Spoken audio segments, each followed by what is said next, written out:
Hello दोस्तों, भाई ये तो सबको पता है कि मारुति सुजुकी ब्रेजा का फेसलिफ्ट आने वाला है। तो ब्रेजा के फेसलिफ्ट से आने से पहले अभी ब्रेजा जो अभी करंट वर्जन जो चल रहा है उस ब्रेजा के ऊपर डिस्काउंट चल रहे हैं। कभी इंस्टाग्राम के ऊपर इस तरह के मारुति की तरफ से एडवर्टीजमेंट चल रहे हैं और यूट्यूब के ऊपर भी, और आप ऑफिशियली भी अगर आप देखेंगे तो इस तरह के डिस्काउंट्स का एक एडवर्टीजमेंट चल रहा है। तो क्या ये वाकई में सही है? क्या मारुति ब्रेजा के ऊपर, जिसके ऊपर कभी डिस्काउंट नहीं आते, जो गाड़ी बिना डिस्काउंट के बिकती है, उस गाड़ी के ऊपर भी आज के डेट में डिस्काउंट आ गया है? तो हाँ जी, बात बिल्कुल सही है, मारुति ब्रेजा के ऊपर डिस्काउंट आ गया है। और अब अगर बात करें एडवर्टीजमेंट के हिसाब से, भाई उसके ऊपर दिखाया हुआ है 7.81 लाख के प्राइस पर आपको विटारा ब्रेजा मिल जाएगी। लेकिन ये 7.81 लाख क्या है भाई? ये है एक्स शोरूम प्राइस। ऐसा नहीं कि आपको 7,81,000 रुपए में आपको ब्रेजा दे देंगे, वो तो एक्स शोरूम प्राइस है। इसके ऊपर आपका आरटीओ भी लगेगा, इंश्योरेंस भी होगा, सब कुछ होगा, लेकिन ये बेस मॉडल है। तो अगर आप ब्रेजा लेना चाह रहे हो तो क्या आपको ब्रेजा लेनी चाहिए इस डिस्काउंट के ऊपर? और क्या ब्रेजा आज के डेट में लेना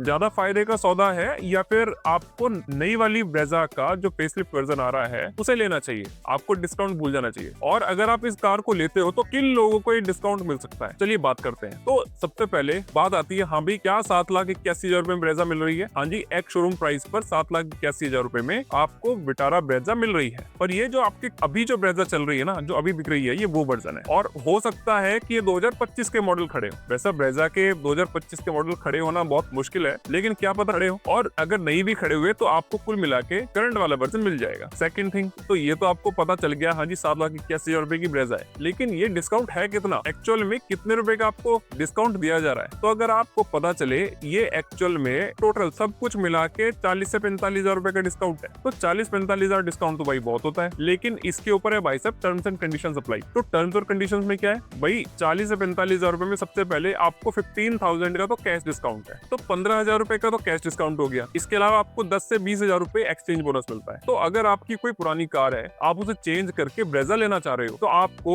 एक्सचेंज बोनस मिल जाएगा। और इसके अलावा आपको 25,000 का स्क्रैपेज बेनिफिट मिलता है। तो सारा कुछ मिला के आपको 40-50,000 रुपए का डिस्काउंट बनेगा। लेकिन अब यहाँ पे ग्लिच क्या है भाई? जो आदमी अपनी पुरानी कार एक्सचेंज करके ब्रेजा को देगा तो उसको तो एक्सचेंज बोनस मिल जाएगा, लेकिन अगर जो एक्सचेंज में कार लेगा तो स्क्रैपेज बेनिफिट थोड़ी मिलेगा उसे। तो एक ही चीज मिलेगी, या तो पुरानी कार के स्क्रैपेज का बेनिफिट ले लो, या फिर आप एक्सचेंज का ले लो। तो सीधी सी बात है, यहाँ पर एक ही डिस्काउंट मिलेगा। तो एक्चुअल में ये जो आपको डिस्काउंट मिलेगा ना, ये आपको हार्डली 25-30,000 रुपए, मैक्सिमम 35,000 रुपए का डिस्काउंट मिलेगा। इससे ज्यादा का डिस्काउंट नहीं है। तो अब बात ये आती है, क्या सिर्फ 30-35,000 रुपए के डिस्काउंट के लिए हमें ब्रेजा के फेसलिफ्ट को इग्नोर कर देना चाहिए और हमें पुरानी वाली ब्रेजा ही ले लेनी चाहिए? तो भाई अगर मैं बात करूं 30 या 35,000 रुपए के लिए, तो भाई कहीं से कहीं तक भी ये वर्थ इट नहीं है। भैया आप ये सोचिए ना, अभी जिस कार के ऊपर कभी डिस्काउंट मिलता नहीं है, आज उसके ऊपर डिस्काउंट मिल रहा है। तो क्यों मिल रहा है? क्योंकि कंपनी नई गाड़ी लेके आ रही है। और जब अगर नई कार आ जाएगी, ब्रेजा का फेसलिफ्ट मार्केट में बिकने लगेगा, तो वही पुरानी वाली ब्रेजा को कोई क्यों खरीदेगा? तो इससे पहले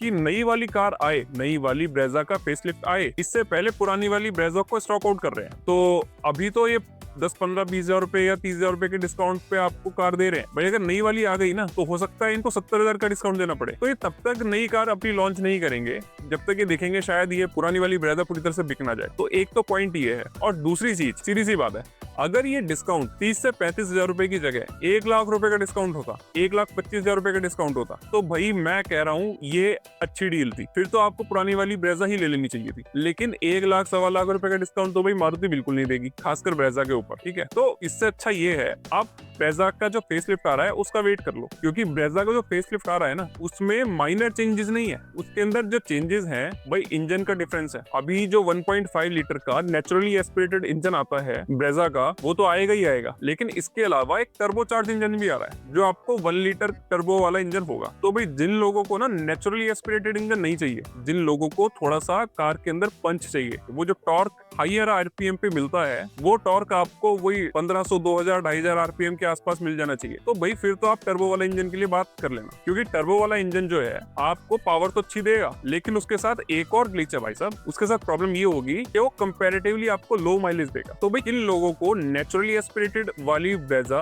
लेनी चाहिए और किन लोगों को टर्बो वाली ब्रेजा लेनी चाहिए? तो मैं कहता हूँ सबसे पहले आपकी रनिंग कितनी है। अगर आप कार एंजॉय करने के लिए चलाते हो, अगर आप कार ऐसा चलाते हो कि भाई मैं जिस दिन कार लेके निकलूं ना घर से, तो मुझे कार चलाने में फील आना चाहिए प्रॉपर। भाई मैं रोज रोज तो कार लेके नहीं निकलने वाला हूँ। मैं महीने के अंदर 4 या 5 बार निकलूंगा और पूरे महीने के अंदर शायद मैं 800 या 1000 किलोमीटर कार चलाऊंगा। लेकिन जब भी मैं चलाऊं मुझे फील आना चाहिए। तो भाई साहब आप टर्बो वाले इंजन के लिए देख सकते हो। लेकिन अगर आप कहते हो मेरी तो रोज की रनिंग है 100 किलोमीटर की और मैं महीने में 2500-3000 किलोमीटर कार चला देता हूँ, तो जिसकी रनिंग ज्यादा है और इवन रनिंग ज्यादा है वो चीज अलग है, लेकिन आपकी रनिंग अगर सिटी में ज्यादा है और हाईवे पे कम है, तो इस केस में आपको नेचुरली एस्पिरेटेड वाली ब्रेजा लेनी चाहिए। भाई कुछ भी हो जाए, जो भी आपके टर्बो इंजन होते हैं ना, ये आपको टॉर्क तो अच्छा देते हैं मिड रेंज में, लेकिन इनके साथ एक प्रॉब्लम है, सिटी में ये ट्रैफिक वाली कंडीशंस में ये माइलेज नहीं दे पाते। और हाँ, हाईवे पे अगर आप चलाओगे तो हाईवे पे बेटर माइलेज भी दे देंगे। तो इन टर्म्स ऑफ रिलायबिलिटी की अगर आप बात करो, in terms of better mileage की अगर आप बात करो, तो दोनों ही केस में नेचुरली एस्पिरेटेड इंजन ज्यादा सॉर्टेड होते हैं। लेकिन आपको ज्यादा टॉर्क चाहिए, पंचीनेस चाहिए, आपको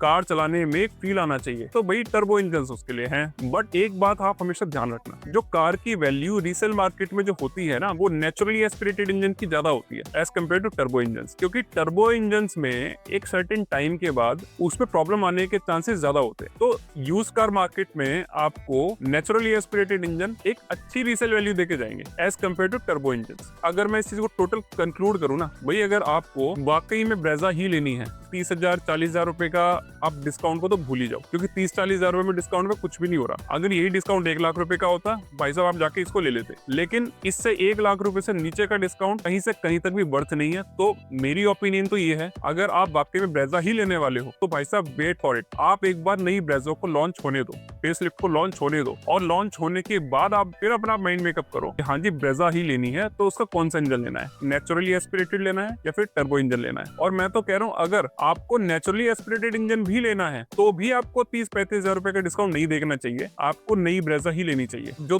2026 का वर्जन आएगा। बेशक उसमें इंजन सेम होगा, लेकिन उसके अंदर जो फीचर्स हैं या कॉस्मेटिक चेंजेस हैं वो डेफिनेटली होंगे। तो बाकी तो डिसीजन आपका है। अगर आप अभी जो करंट में ब्रेजा चल रही है आप उसे भी लेना चाहते हो तो ले सकते हो। अगर आपका ऐसा है कि भाई मुझे कार आज ही लेनी है या इसी महीने में लेनी है और मैं वेट नहीं कर सकता, भाई मेरे काम रुक जाएंगे या मुझे ऑफिस जाना होता है, मेरे पास और कोई व्हीकल नहीं है या और कोई कार नहीं है, तो भैया फिर तो अगर आपको ये ब्रेजा डिस्काउंटेड प्राइस पे मिल रही है, जो भी डिस्काउंट में मिल रही है, आप ले लो। अगर आपके पास टाइम है तो आप नई के लिए वेट कर सकते हो। अगर आपके पास टाइम नहीं है तो आप इस कार को भी अगर आप ले लोगे ना, तो आप नुकसान में नहीं है, क्योंकि 1.5 लीटर का जो नेचुरली एस्पिरेटेड इंजन जो अभी आ रहा है या रिलायबल इंजन है, कोई प्रॉब्लम ही नहीं है मारुति के इंजन में।